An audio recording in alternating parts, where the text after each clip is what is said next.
नमस्कार। आज हम अध्ययन करेंगे एनसीएफ 2022 का। एनसीएफ के जो पूर्व में दिए गए आपके जितने भी सिद्धांत थे वो तो इस पे लागू होंगे ही, बस हम इसमें जो नए चेंज आए हैं उनको एक्स्ट्रा इसमें इसका अध्ययन करेंगे। तो जो एनसीएफ 2022 है, जो हमारा इससे पूर्व 2005 में आया था, तो ये राष्ट्रीय पाठ्यचर्या की रूपरेखा जो दी जाती है हमारी शैक्षिक व्यवस्था में, किस प्रकार से स्कूल शिक्षा अर्थात आपके पहले जो था कक्षा 1 से कक्षा 12, अब यहाँ पे जो हमारा नया एजुकेशन जो पॉलिसी है बनी है 2020, उसके अनुसार आपकी प्री प्राइमरी से लेकर 12th तक की कक्षा का पूरा पाठ्यक्रम और कैसे किस प्रकार से आपकी फैकल्टी होगी, किस प्रकार से आपके सब्जेक्ट्स होंगे, किस प्रकार से उसका डिवाइड किया गया है, कौन कौन से इसमें सिद्धांत का प्रतिपादन किया गया है, या आप कह सकते हैं कि किस प्रकार से हम एक अच्छी शिक्षा व्यवस्था को सुचारू रूप से संचालित कर सकते हैं, यही फ्रेमवर्क हमारा बताता है। अब हम इसके की पॉइंट्स को बहुत ही कम समय में अध्ययन करने की कोशिश करेंगे।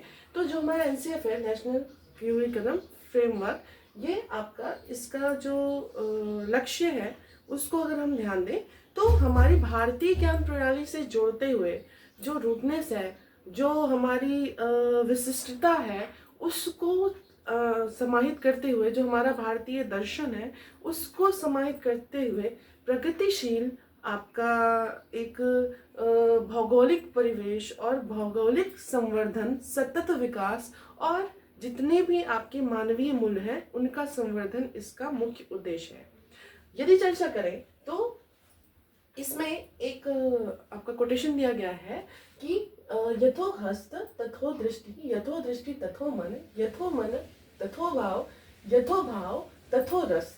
जो न्याय शास्त्र का कोटेशन है, इसमें आपके सारे टर्म्स इंक्लूड कर सकते हैं। आपकी हस्त अर्थात जो आप क्रियात्मक आपका पक्ष है, दृष्टि जो आपका विचारात्मक पक्ष है, मन जो आपका भावात्मक पक्ष है, भाव जो आपका संवेगात्मक पक्ष है, रस जो आपका आनंद मय कोश से संबंधित है, उसकी बात यहाँ पर की गई है।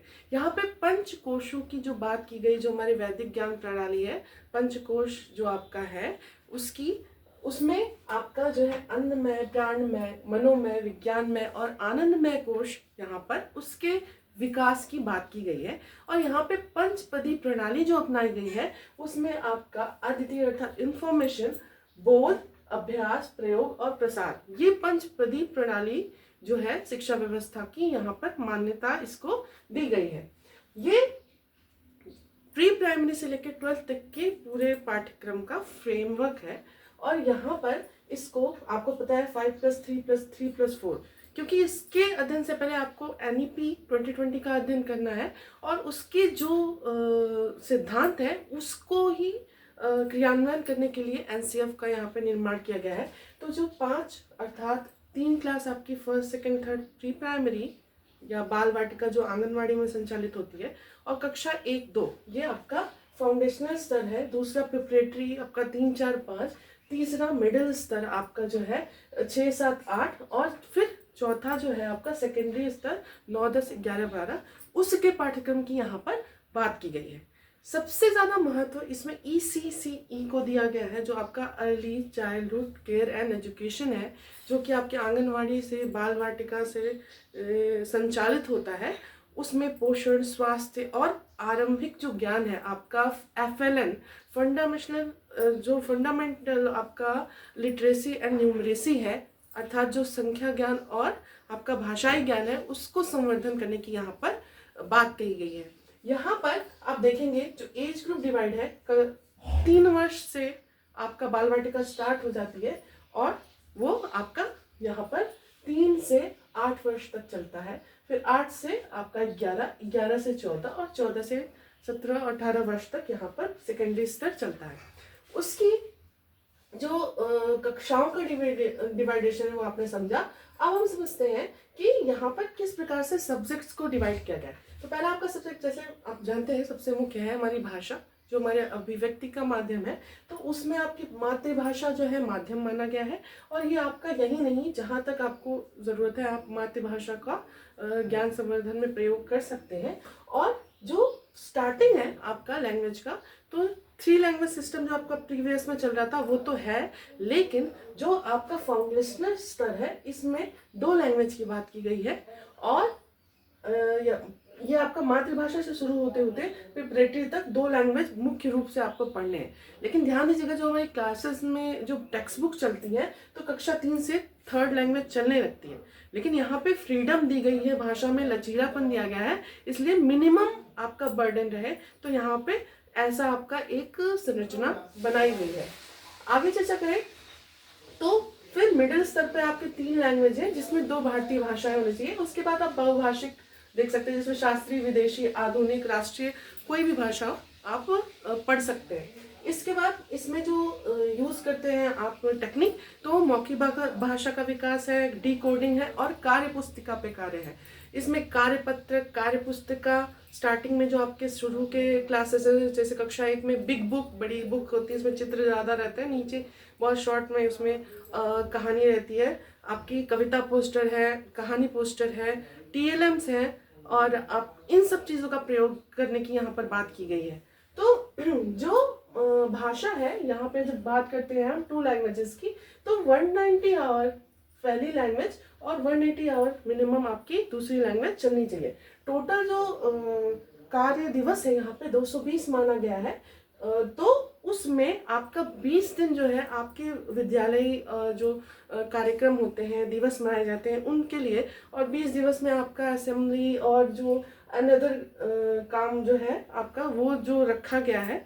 तो यहाँ पे टोटल आपको जो प्योर वर्किंग डेज मिलते हैं पढ़ने के लिए, वो 180 डेज, मतलब 180 दिवस आपको प्योर अध्ययन के लिए मिलते हैं। तो उसमें भी आपका क्या 190 आवर यहाँ पर माना गया है, और यहाँ पे 180 आवर आपका दूसरा लैंग्वेज के लिए माना गया है। ध्यान रखना है, इसमें जो पीरियड्स डिवाइड हुए हैं वो 40 मिनट के प्रत्येक पीरियड है, जिसमें अगर देखा जाए तो शुरू के जो 5 मिनट हैं आपके एक कक्षा से दूसरी कक्षा में स्थानांतरण, जो शिक्षक आते जाते हैं उसके लिए रखा गया है। लेकिन अगर प्योर पीरियड के टाइम ड्यूरेशन की बात करें तो 40 मिनट का आपका पीरियड है यहाँ पे।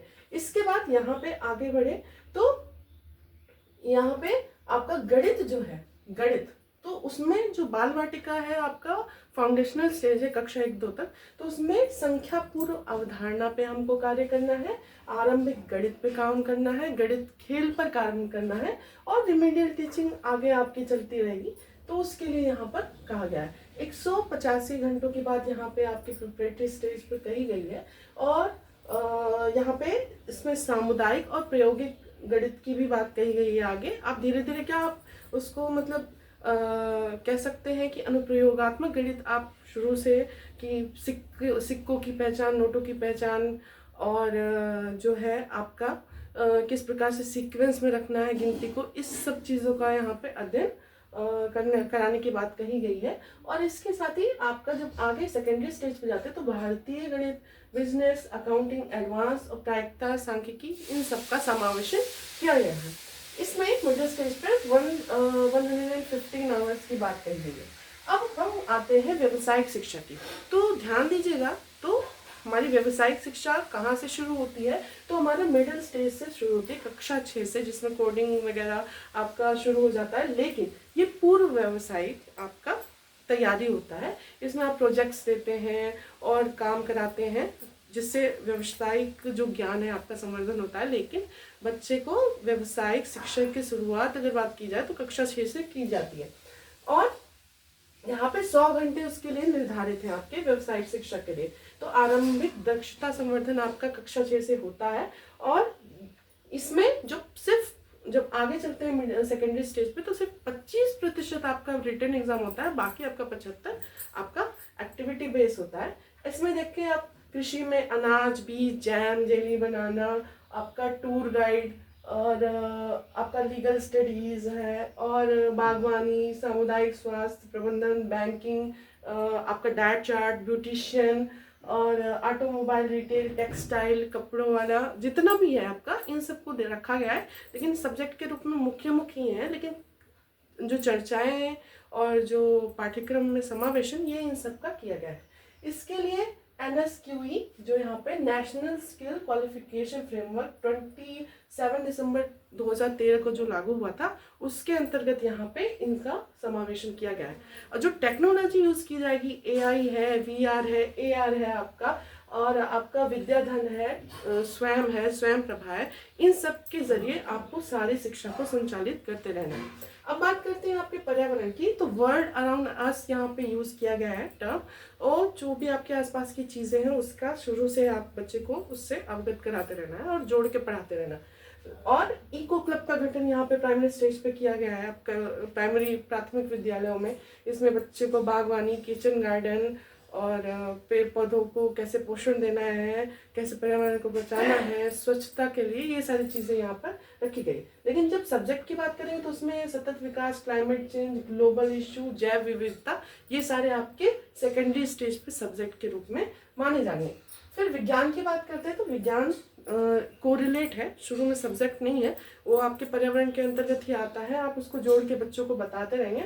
इसमें नया टर्म बात की गई है साइंस टेम्पर की, और इसके लिए जो डिसाइड किया गया आवर वो 160 आवर है। बाकी आपका यहाँ पे 100 आवर के ये व्यावसायिक शिक्षा और ये पर्यावरण वगैरह ये सब रखे गए हैं, लेकिन यहाँ पे साइंस के लिए 160 आवर आपके मिडिल स्टेज पर रखे गए हैं। और जब प्योर साइंस की बात करेंगे सेकेंडरी पे, तो भौतिक, रसायन, पृथ्वी, अंतरिक्ष, आधुनिक भौतिक, जीव विज्ञान, इन सबको एज अ सब्जेक्ट लिया गया। इसमें सब्जेक्ट की फ्रीडम है, बच्चा साइंस के साथ आपका इकोनॉमिक्स पढ़ सकता है, मतलब इसमें आपके ग्रुप डिवाइड है, आप चाहें तो स्वतंत्र रूप से उसमें चयन कर सकते हैं। फिर इसमें भारतीय ज्ञान प्रणाली की बात की गई, शुरू से आपको उसका अनुप्रयोग करना है, लेकिन सेकेंडरी स्टेज पे ये एज अ विषय पढ़ाया जाएगा।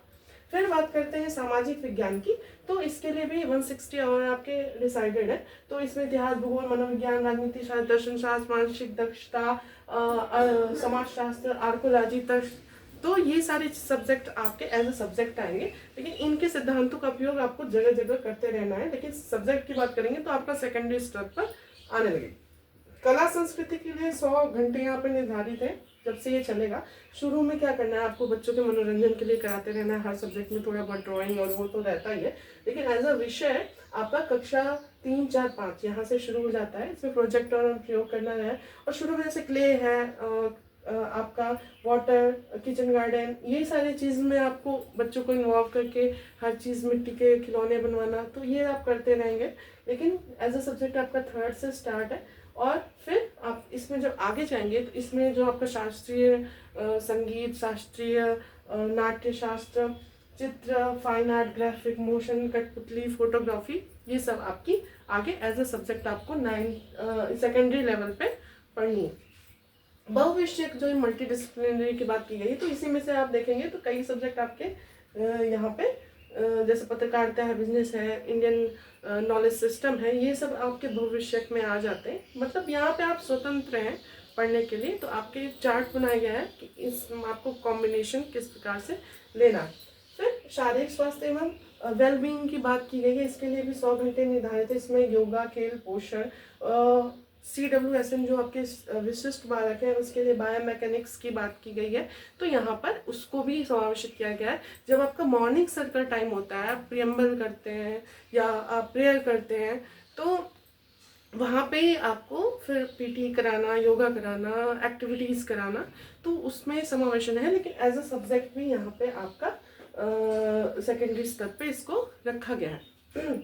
अब शिक्षक की बात करें अगर NCF 2022 में, तो यहाँ पे teacher and facility is heart of learning process. क्या है ये? शिक्षक अधिगम प्रक्रिया का हृदय है। शिक्षक और जो फैकल्टी है आपकी, ये कहा गया है। इसमें आपका क्या कहा गया है कि उनको रिफ्रेशर 4 से 6 हफ्तों का रिफ्रेशर कैचअप देना है। उसके बाद इसमें जो सिस्टम है सिखाने का, मैं करके दिखाऊंगा, आई डू, और फिर वी डू, हम साथ में करेंगे और पढ़ेंगे, और you do in my guidance, मेरे गाइड में, मतलब टीचर के गाइड में बच्चा सीखेगा, और लास्ट में बच्चा स्वतंत्र रूप से सीखेगा। ये स्कैफोल्डिंग का सिद्धांत है जो इसमें पूर्ववत भी दिया गया है। पिछली जो NCF थी उसमें टीचर एज अ फैसिलिटेटर दिया गया था, और यहाँ पे टीचर क्या है? हार्ट ऑफ लर्निंग प्रोसेस, ये हमको ध्यान देना है। मूल्यांकन की बात की गई है तो 20 दिवस, यहाँ पे जब हम 220 डेज लेते हैं तो इसमें 20 दिवस जो आपका मूल्यांकन के लिए और अन्य कार्यों के लिए, असेंबली के कुछ कार्यों के लिए विशेष रूप से रखा गया है। तो यहाँ पे 360 होलिस्टिक आपका जो इवोल्यूशन है आपको उसमें रखा गया है, जिसमें समग्र आपका HPC होलिस्टिक प्रोग्रेस कार्ड बनाने की बात की गई है। ओपन बुक एग्जाम की भी बात की गई है यहाँ पे, ओपन बुक एग्जाम और परख ऐप से आपको असेसमेंट करना है, सरल ऐप पे आपको लोड करना है OMR, formative, summative, grading, credit base, ये आपका मूल्यांकन सिस्टम यहाँ पर रहेगा। और पोर्टफोलियो बनाना है, डोंट जज, हमको जज नहीं करना है, यहाँ पे ये कहा गया है। और एक लाइन लिखी गई है, one size fit to all को नहीं मानना है कि एक ही तरह का जो प्रक्रिया है वो सब पे लागू नहीं होता है, इसको बिल्कुल ही इस सिद्धांत को फॉलो यहाँ पर नहीं करना है। अब जो इसके और जो इसमें टर्म यूज हुए हैं, जब आपको प्रश्न आएंगे और उसमें वो ऑप्शंस में दिखेगा तो आपको कैसे पिक करना है, तो जितनी भी अच्छी चीज़ें हैं इसमें इन्वॉल्व की गई हैं, जैसे मैं आपको रिवाइज कर दूँ, इसमें बैगलेस डे, एक जैसे 2 वर्किंग सैटरडेज की बात की गई है, तो उसमें सैटरडे को आप अन्य कार्य करवाएंगे, बैगलेस डे भी मना सकते हैं।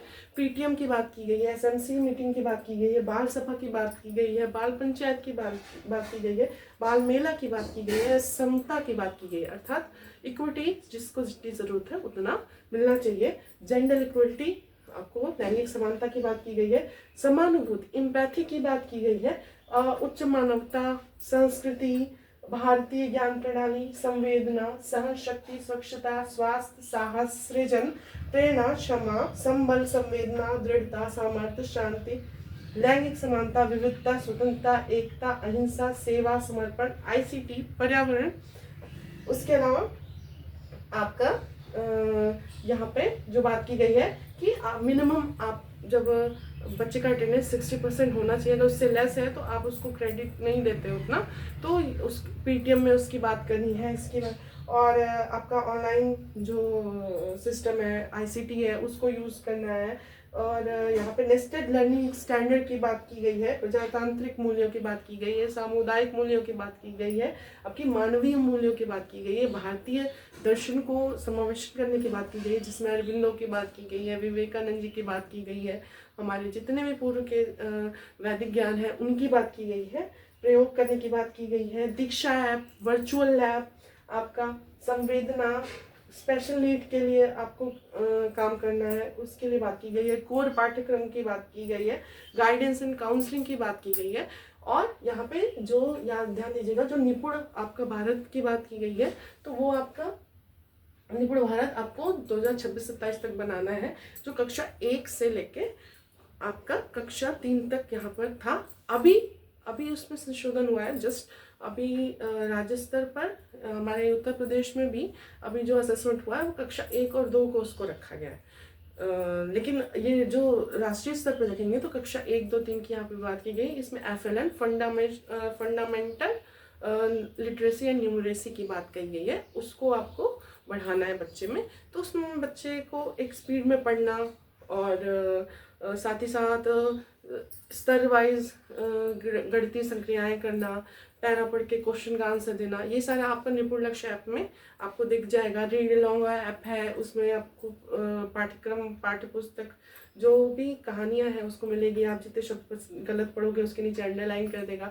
दीक्षा ऐप पर पाठ्यक्रम है, उसको पढ़ाने की बात की गई। स्वयं प्रभा पे जो चैनल आपके जितने चलते हैं शिक्षा से, उस पर उसकी बात की गई है। कुल मिला जुला के बहुत ही अच्छा, बहुत ही व्यापक रूप से इस पर बात की गई है। लगभग जो आपका 23 में NCFC आया था, लगभग 600 पेज का ये लंबा चौड़ा आपका प्रपत्र था, और उसमें हर अच्छी बातों का जिक्र है। तो हमको कुल मिला जुला के जो की पॉइंट उनको ध्यान में रखते रखते इसके सैद्धांतिक जो परिप्रेक्ष्य उसको भी बहुत ही गहनता से समझना चाहिए। धन्यवाद।